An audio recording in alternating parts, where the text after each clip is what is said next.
every support group I've been to has predominantly been women. It's heavy when you're in your 50s. It's got to be incredibly heavy when you're in your 20s. Cancer simplifies life. It truly shows who is in your corner and who isn't. Why are men of color diagnosed later? Access to care, socioeconomic. His pride is saying, you got to handle this alone. You got to be strong. What's your one sentence reality check? Throw that out the window. You need help. All the medical literature will be everywhere, but having that right support group can make a difference in how you handle this disease. It helped me get a better grasp on reality, but at the same time, accepting the fate that I was going to have. I may not be able to control it, but I could still enjoy my life as well as help people.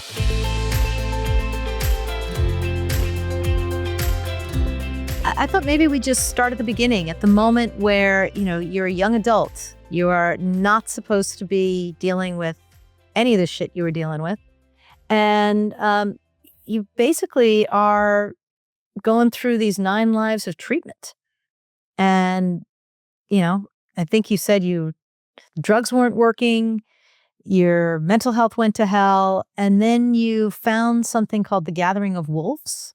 Can you talk to us a little bit about kind of how you got to that place and what is the Gathering of Wolves? Yeah, so I discovered Advocacy cancer on one of my trips over to the hospital where I was just waiting for my EKG. And some random gentleman gave me a postcard for Advocacy cancer. And I didn't really pay too much mind to it. I asked him what it was. He said it was a men's health cancer support group.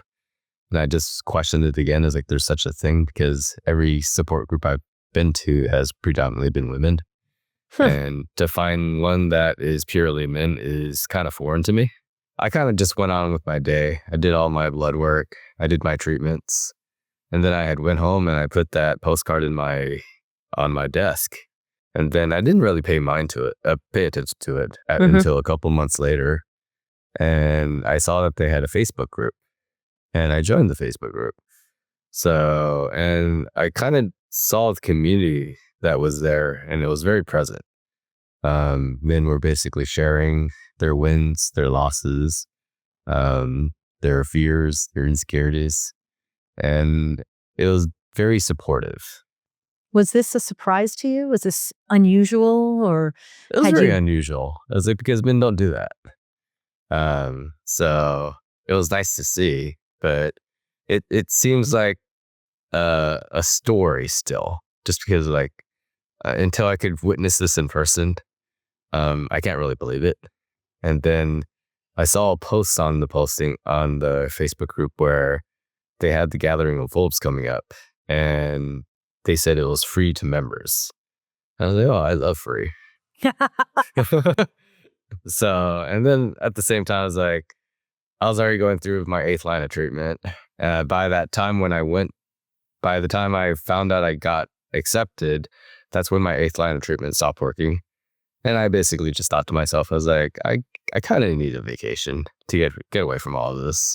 So I booked my flight. And where was it? East Stroudsburg, Pennsylvania. It's at a Pocono Springs camp. Okay. So kids camp. Okay.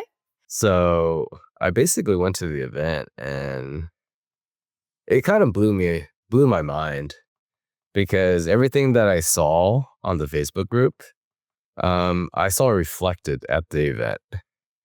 I saw community. I saw brotherhood.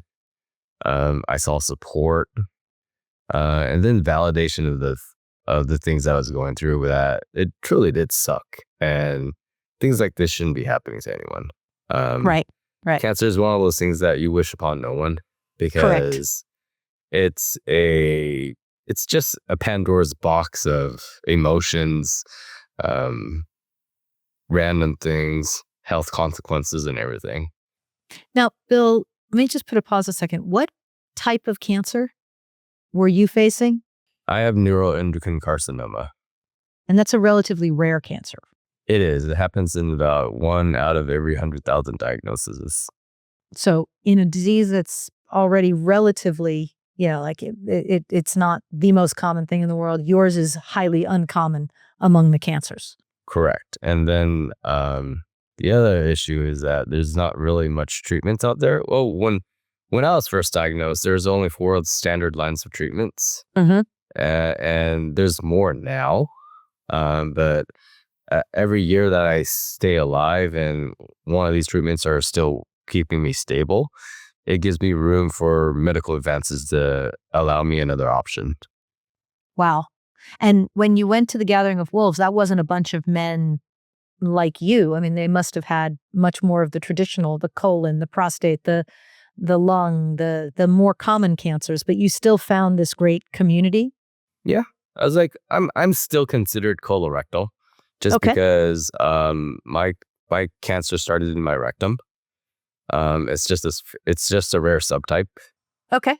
but I fit in real well with the ostomates, just because I don't have a rectum or a bladder or a prostate. So those are the most common cancers for men. So Right. it was one of those things where I don't have any of those things. So it was easy to relate. I'll bet. I'll bet. And it must have been liberating to be with other people who also had such a significant, I mean, there's huge, I don't know, quality of life implications of losing those organs. Oh, definitely. I was like, just because that's another thing where when you remove all those organs, you become sterile. Right. So I was like, you're taking that away from a 30-something-year-old. And I just tell people I'm celibate for the hell of it. Oh gosh. Are you able to experience intimacy in any, like, do you have relationships in other ways that just aren't sexual? I can. I just don't really care for it right now. It's Okay. like, it's one of those Celibate things for the hell where of it. it's one of those things where I truly appreciate good relationships with people without any sort of ulterior motive. That's Um, beautiful. it allows me to get to know them as a person without any hidden agenda. And I've seen that it allowed me to get closer with that individual. Okay. Well, so let's go back to the Gathering of Wolves. It's your first time there, and you're seeing all of this support and community and authenticity and kind of men being vulnerable with each other. Like, what is it? Is it that when women are around, they just, the social constructs are such that they can't, but they created an environment at the gathering that made it, Man Up to Cancer made it all right for people to be authentic and vulnerable? I feel that a part of it is our loved ones, our friends, our family. They could easily weaponize our vulnerability, Hmm. because that's happened to me where I've tried to be vulnerable, but then it was weaponized against me. Wow. And so it was one of those things where when I found a group of men that didn't do that, it was very validating. But at the same time, I felt that I could let my guard down and Mhm. not be judged. And how long was the gathering? Was it a weekend? Was Just it, a weekend from Thursday to Sunday. and then you were able to, after that, kind of find your way to more people, or, I know you got more involved with Man Up to Cancer after the gathering. Yeah, so that year, that's when I retired in May, and I was trying to figure out what I wanted to do with my life. Just have some sort of purpose. And after the Gathering of Wolves, I was like, I really believe in this mission that they have, and I wanted to get more involved. Where I originally became a I asked Don, who's the director of chapters, that I wanted to be a chapter leader, Mm-hmm. because I brought up as like, I don't see a lot of meetups in Houston. Mm-hmm. I kind of need that. Selfishly, it was because I needed to talk to people, Sure. but in the end, I saw that it helped everybody.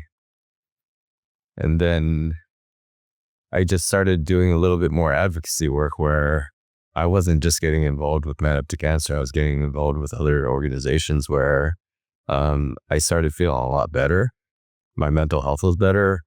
I started seeing a psychologist, Mm-hmm. and just all that combined, it helped me get a better grasp on reality, but at the same time, accepting the fate that I was going to have, where I may not be able to control it, but I could still enjoy my life as well as help people. Okay. And that having purpose probably was a big part of helping your mental health and your. I never really understood why nonprofits did what they did. But then when I started getting more involved with nonprofits, it totally just clicked. It's kind of weird.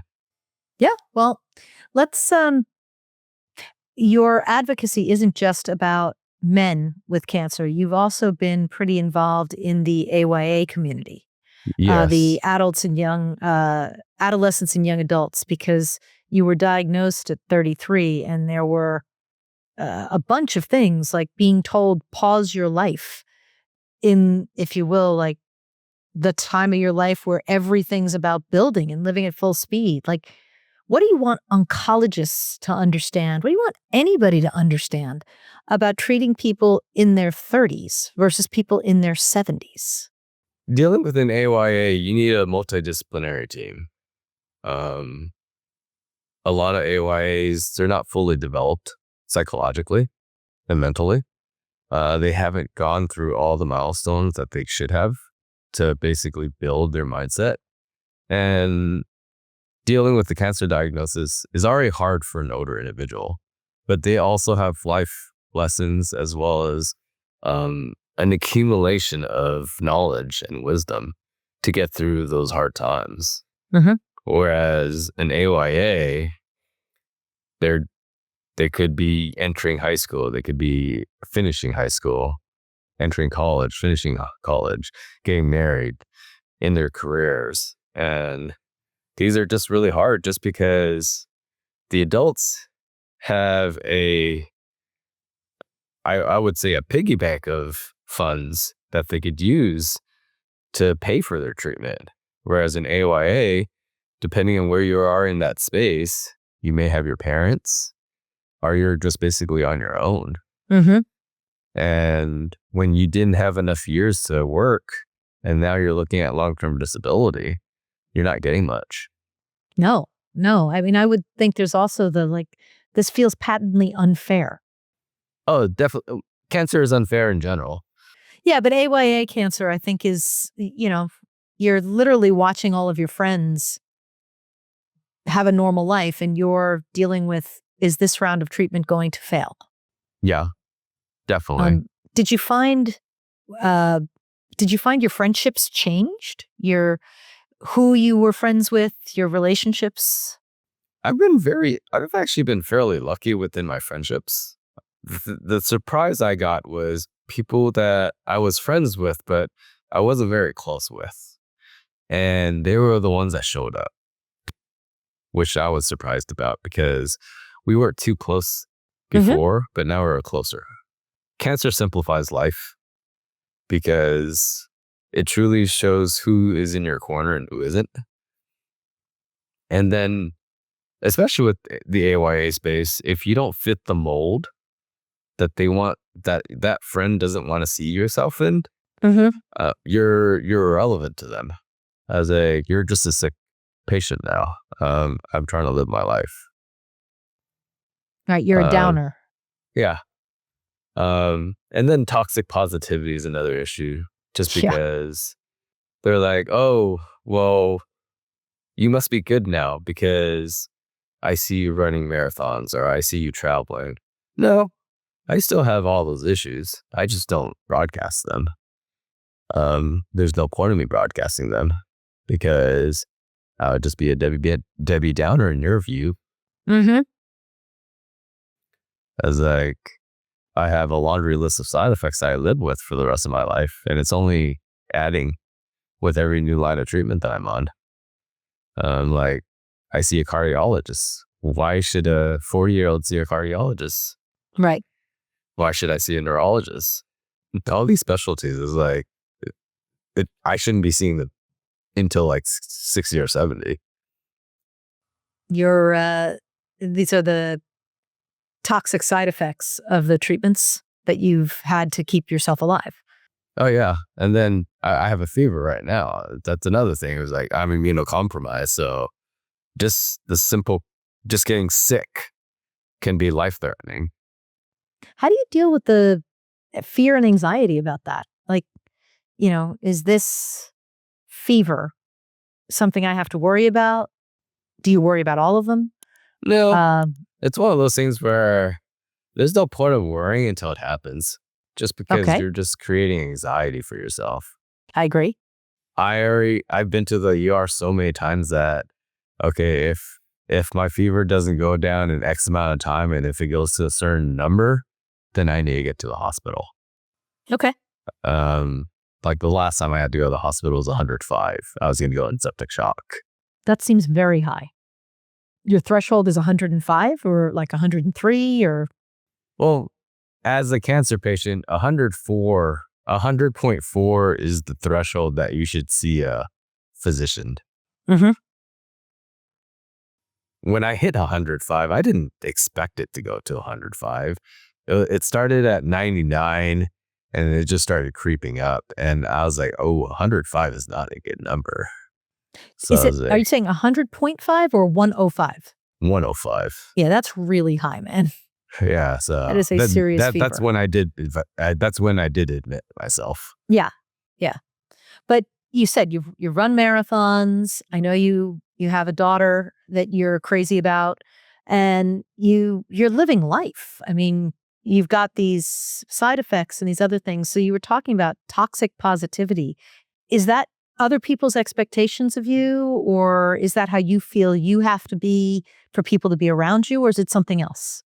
I feel that there's a certain pressure that people outside of cancer put on you just because you need to be toxically positive because they don't want to feel uncomfortable around you. Right. But then over time, being a cancer patient, I just stopped caring. I was like, it's not my job to make you feel comfortable. So I was like, this is if you can't accept me for who I am, I was like, I didn't ask for this, but this is my life now. Right. Did Man Up to Cancer, did that Gathering of Wolves, was that a predecessor to your coming to that conclusion of like, I'm just going to be how I am? Or were you already there and then you discovered the gathering?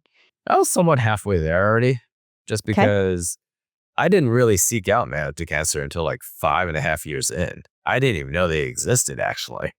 I kind of just thought, oh, I have to figure this out myself. I'm the patriarch of the family. Um, I was basically just going through life, normalizing all my traumas. That's what my therapist said. Is like I normalized all my trauma, but I was like thinking in my head, I was like, how can you not normalize it? Because this is reality now. That's your normal. It's my normal now. Yeah. So But I was a little annoyed with that comment. yeah, I'm sure. And, you know, what are you supposed to do with it? Did they have a right? So, but you've talked to me that you joined Man Up to Cancer as their director of diversity Correct. because men of color, you said like all these support groups are women and, men are supposed to be strong and silent and, apparently have no fears. But you're finding that among men of color, they don't seek support because it's weakness or shame. Like, how do you approach someone who's been taught or, in their culture, asking for help isn't acceptable? And it's a sign of weakness when you want them to see it as a sign of strength. Well, first thing is, I know I could talk to the Asian population just because I had that face. But I understand that when I'm looking at men of color, I have to have a face for every individual ethnical group where we're trying to build that, where we have a face for each of those groups, because I'm not going to be able to relate with a Hispanic or African American person Mhm. and vice versa. I can maybe just a little, but there's nuances in terms of having that complete relatability. The thing with men of color is that Men of color are typically diagnosed at a later stage. Their access to care is a question mark. And there's cultural stigmas within the healthcare system that limit access to these things. There's also a possibility where there may be also some trust issues within the medical space as well. And it's not surprising just because of all the history that we have in America. But it's one of those things where I feel that it's changing over time, especially with the new wave of technology. There's social media. A lot of the individuals that are diagnosed with cancer now are AYAs, and it's very unfortunate.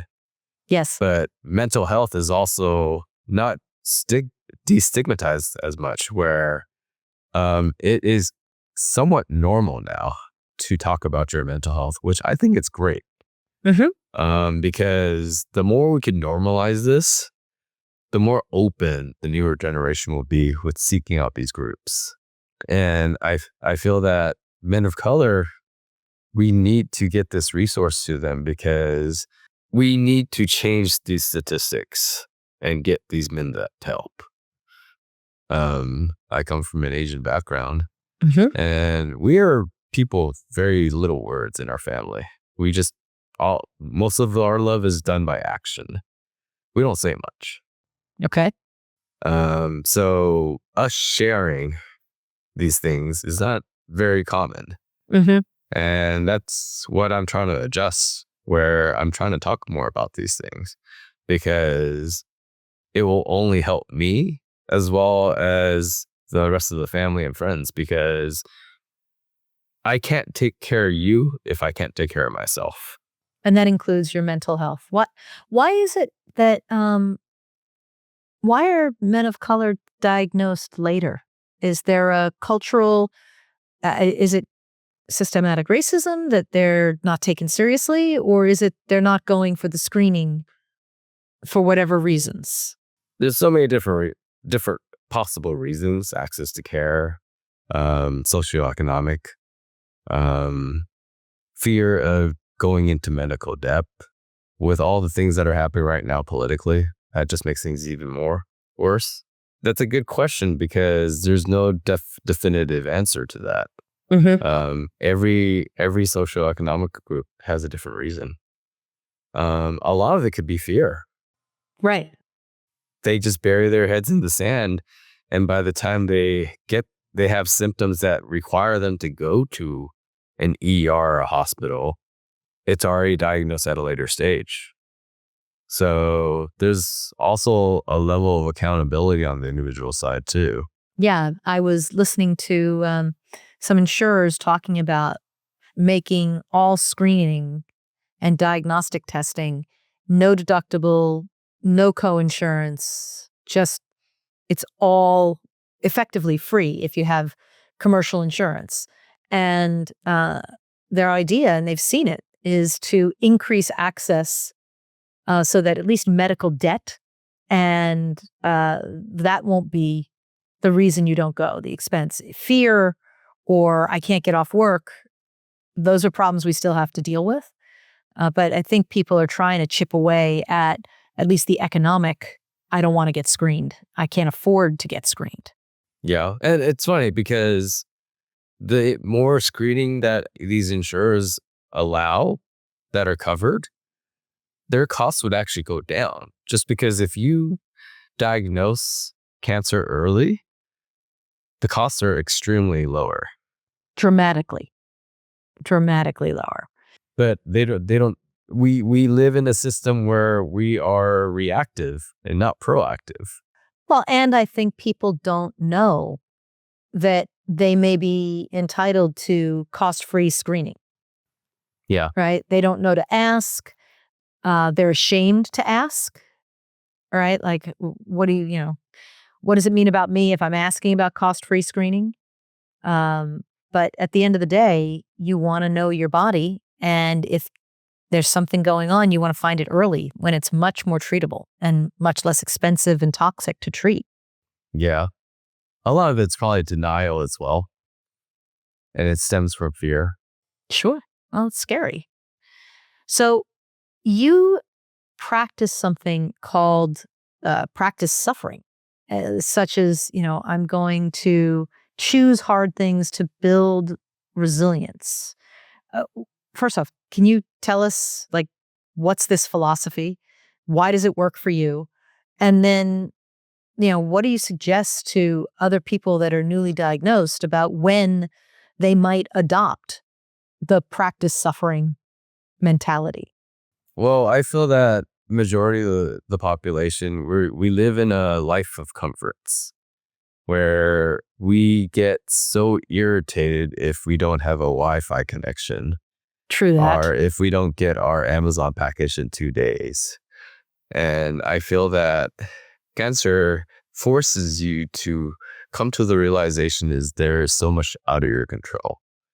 Your medical appointments, what your doctors are going to say, your progression of your disease. And there's a lot of what ifs that go through your mind that consume your time and attention, where when I do things that are hard, it makes me uncomfortable.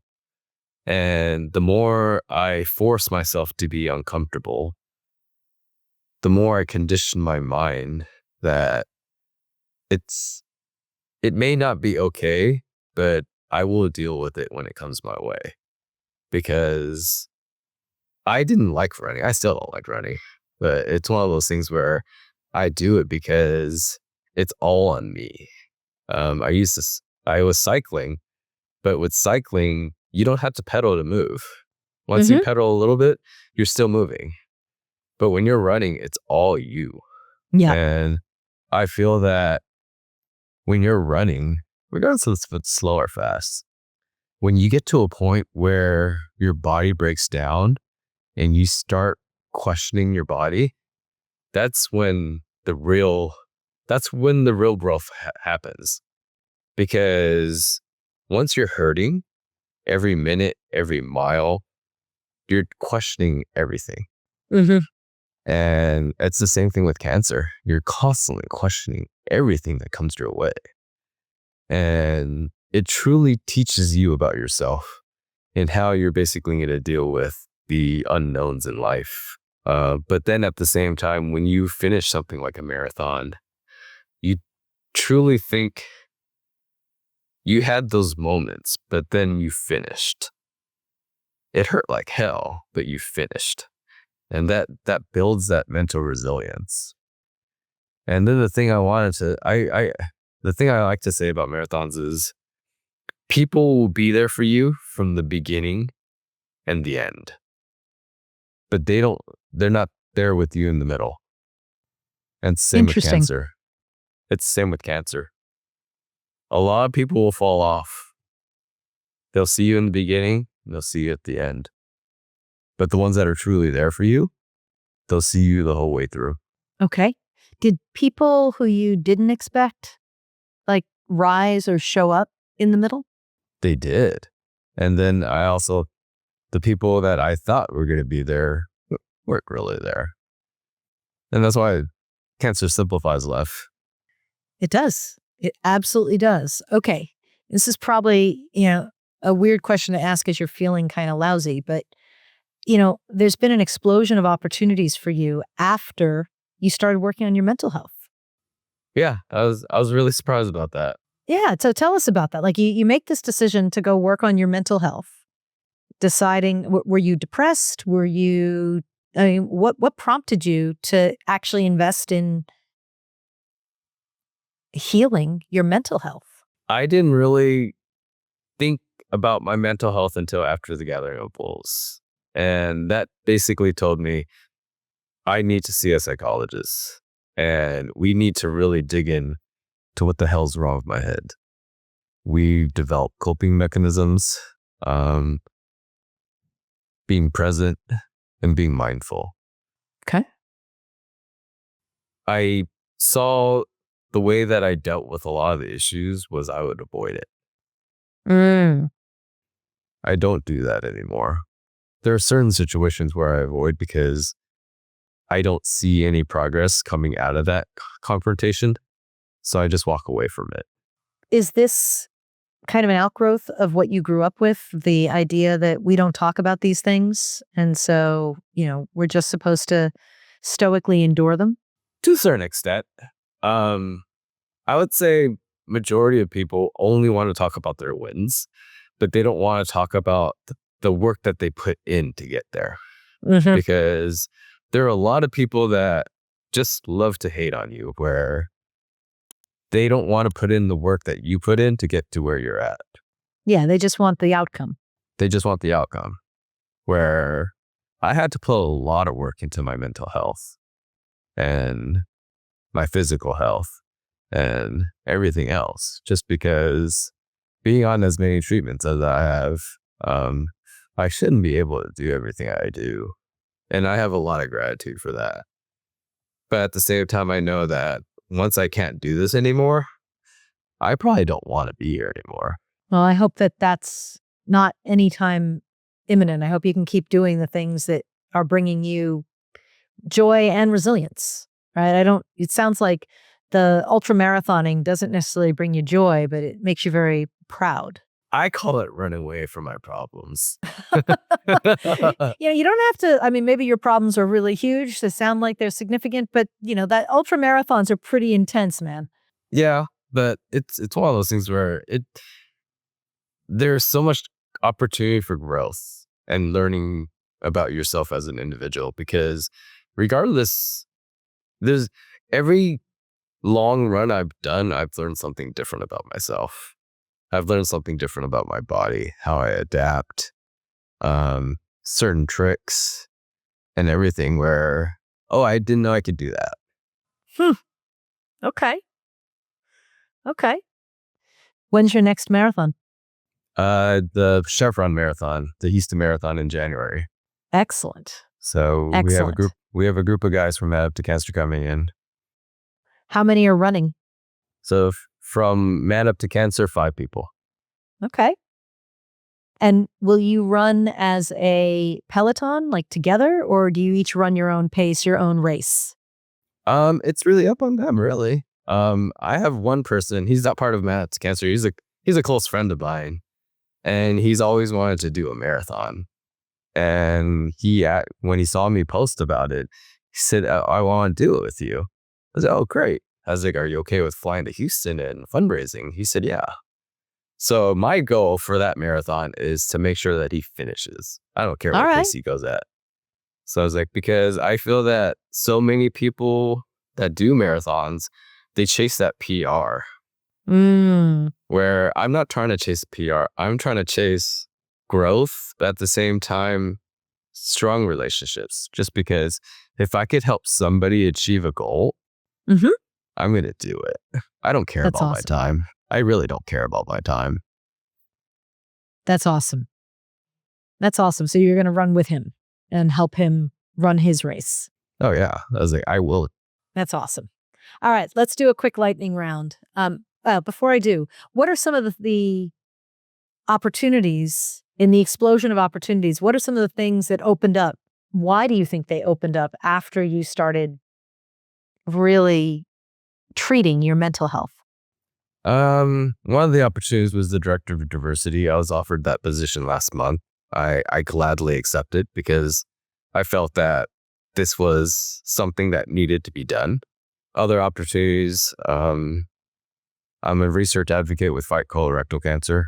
And I am very big on research advocacy because I've been part of 4 clinical trials and they have extended my life. So there is so much benefit for me being part of that.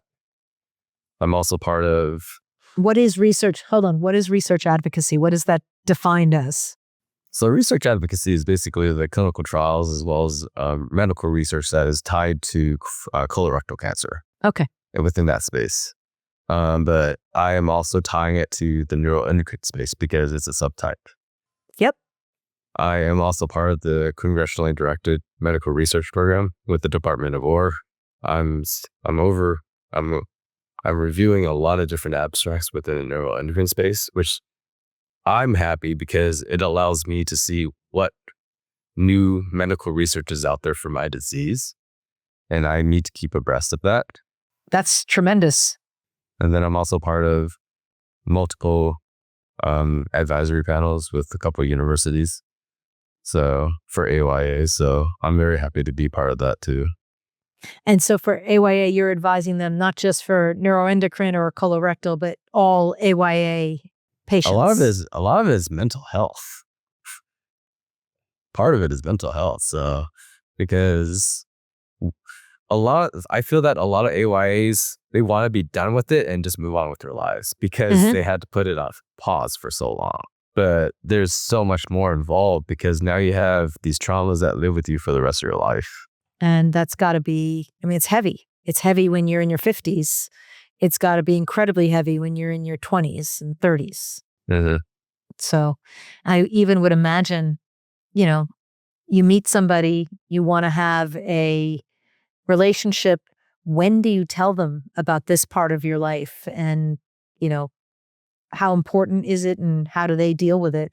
Just things that people don't think about when they're older and more established. Yeah, it's a double-edged sword, really. It's like, because do you want to tell that person that you had cancer and everything? Are they going to decide you're damaged goods or something? Yeah, I was like, they'll just see you as a lot of baggage. Now, you have a young daughter, right? I think she was born before you were diagnosed. No, she was born when I was diagnosed, she was only 5 months. Right. So my fear with her is that she sees me going through cancer so gracefully. Mm-hmm. Gracefully in her eyes. I don't think it's gracefully. That I hide a lot of stuff from her because I don't want her to know me as that sick dad. Right. I want her to see me that I was able to handle this. And it brings that added pressure. Yeah. That I could handle this. But it sucks. It's mentally taxing. And it's been 7 years, 7 or 8 years. I'll be at 7 years in November in 2 weeks. So. And so how do you want her to think about you? Oh gosh, that's a good question. I want her to remember me as the father that was always there for her. In her corner. The cancer patient that fought for advocacy, but at the same time tried to change the stigma of what a normal cancer patient looked like. Because I don't look like a cancer patient. Everybody thinks, oh, you have cancer? I was like, yes, I do. But they would never be able to acknowledge that if they saw me off the street. Right, because cancer patients, only on TV do cancer patients have a look. Yeah. I was like, and I don't look like that. No. I don't look pale. I'm bald. But there's a lot of men your age that are bald. Yeah, like, that's my choice. I was like, I'm athletically fit. Mm-hmm. And most people don't look like that. Right. I'm able to travel and all that, but it doesn't mean that I don't have my challenges throughout the day either. Well, it seems like she'd remember you. Oh, hopefully she's just going to refer to you because you'll still be here. But, that she can think of you and say, like, my dad was full of life. My dad lives his life. And cancer doesn't define him. Cancer is just part of his life. Mm-hmm. That sounds like, if I were putting words in your mouth, what I'd hear. All right, let's do a quick lightning round, and then I can let you go back to sleep or soup or whatever else. All right, complete the sentence. The biggest myth about young adults with cancer is? After treatment, they could get on with their lives. So building on that, what's one thing you wish you could change about how the medical system treats AYA patients? They need to set up a multidisciplinary team right away for mental health. Yeah, and it's interesting. We're only just beginning to recognize that women with breast cancer, after treatment, it's kind of falling off a cliff, and there's a need for support and medical treatment. And for young adults, that's a much longer runway and much more diverse in terms of the different types of cancers that they faced. Yeah, it's like survivorship is really rough because there's the topic of survivorship, survivor's guilt because they saw their friends pass. You make friends in the AYA treatment and not all of them make it. Yeah. So for a man who's been just diagnosed and, his pride is saying, you got to handle this alone, you got to be strong. What's your one sentence reality check? Throw that out the window. You need help. Yep. What's your advice for someone looking to kick cancer's ass? Find someone that has walked the same path as you, because it'll make a world of difference. When did you find that person? Probably a couple years in, it helped. Right. But I also kind of avoided it at times just because I kept seeing people die. Right. You don't need to be reminded that this is a very serious disease. Yeah. And that's the issue with me getting more involved within the cancer space. I'm going to meet more people that die, and it's happening more often. How do you deal with it? I'm still figuring that out. Because I've been talking to my therapist where we've had 3-4 people die within the last month. It's a lot. It's been rough. It is. And you don't want to sugarcoat it. No. But at the same time, you want to honor their memory. Absolutely. And how they lived. Yeah. And then the one saying that I love from Man Up to Cancer is that we walk a brother home. What does that mean? When they pass, we basically walk them home. Okay. We carry their light. That's beautiful. If you could put one resource in the hands of every newly diagnosed person, what would it be? A support group. Because all the medical literature will be everywhere. But having that right support group can make a difference in how you handle this disease. And even with all the fears that you may meet people in the support group who are having a harder time. There's always going to be those people. But they also have to grow on their own side.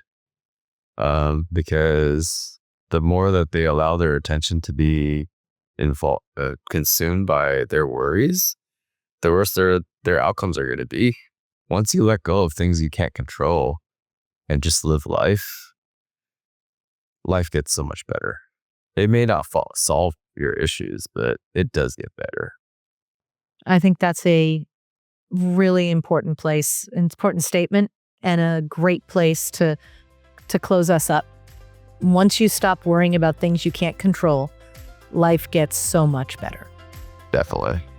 Bill, thank you. I hope you feel better. I will. I know you will.